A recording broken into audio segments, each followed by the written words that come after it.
Hello everyone, DJ here, and today what we're going to do is we're going to talk about the Yamaha V-Star 1300, and we're going to do a comparison to the Honda VTX 1300.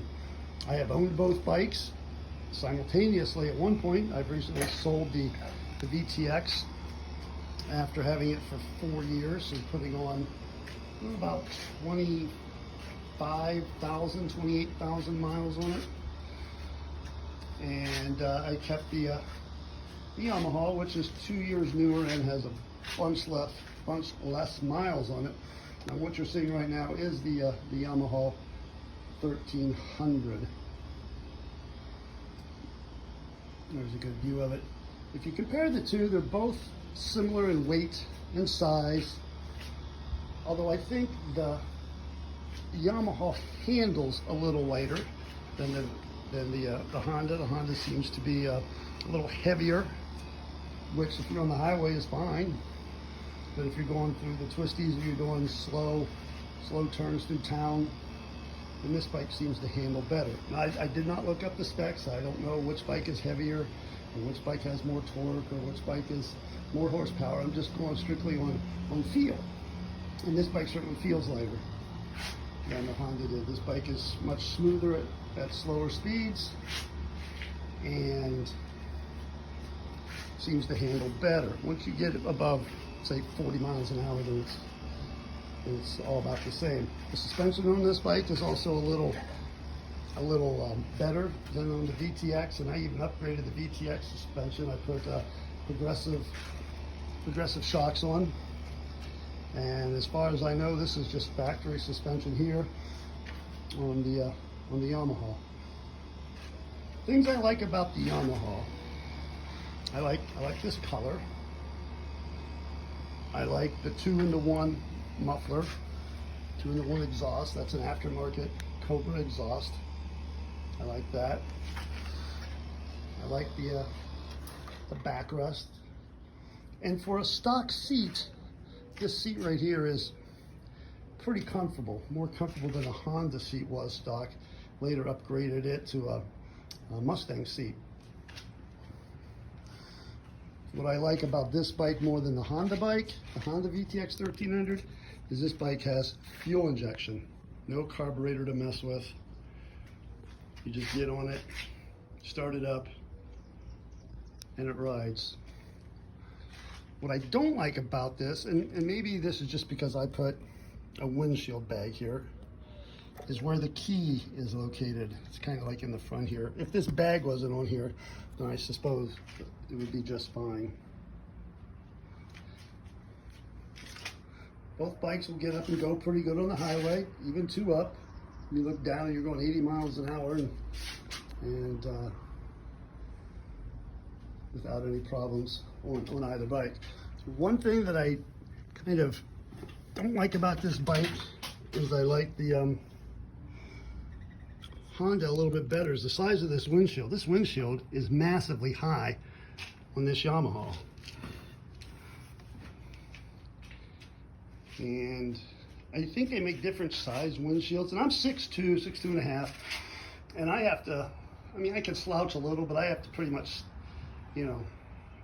sit up straight to see over this windshield. It is a high windshield. The suspension is good. It's got the big tires on the front, which soaks up a lot of the bumps. Passenger pegs, floorboards, heel to toe shifter, all the same as the Honda had. It's belt driven, whereas the Honda was shaft driven. Both will last the lifetime of the bike if taken care of. The brakes are a little bit better on this than they were on the Honda. The get up and go, I think this bike's a little bit peppier at lower speeds. Once you get up above, like I said, 40 or 50, then it doesn't really matter. They all handle about the same on the highway. It's because of this large windshield, though, I think, and this is much larger than the windscreen that was on the Honda. I get a lot of wind on the highway. If I'm going on the highway, I'm going, say, 70, 75, and I get a lot of wind off of passing cars, trucks, and even just my own wind. So that's kind of a thing that I dislike. But it is fuel injected. Just come over here, you turn the key on, you're all good to go. One thing I like about this too, it's got a low fuel light indicator. So your low fuel light will come on. The Honda did not have that on the 1300. It's really, mileage wise, I'm getting a little bit better out of this bike than I was the Honda. The Honda I was getting about 42 to 45.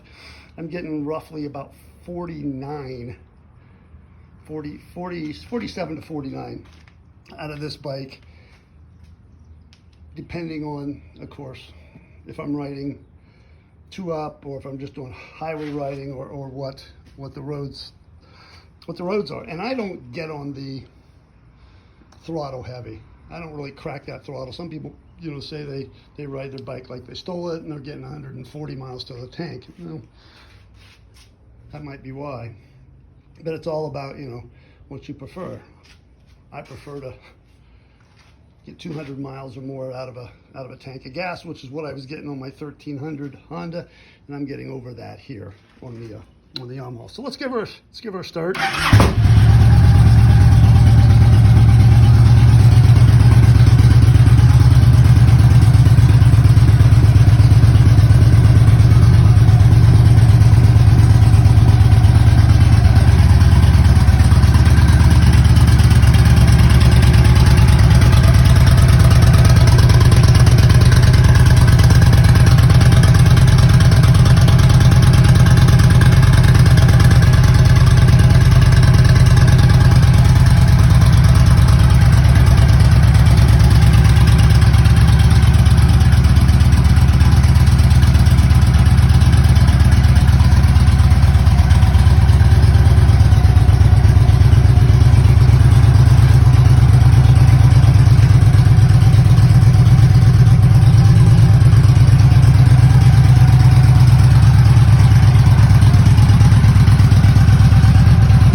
There you go.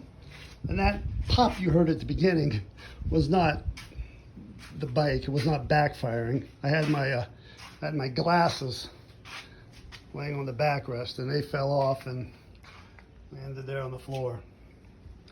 So that's it. That's the comparison I have between the V-Star 1300 and the Honda VTX 1300. And my opinion is you can't go wrong with either bike. It's just what you prefer. The V-Star was in production a little bit longer than the VTX was, and there's some advantages to the 1300.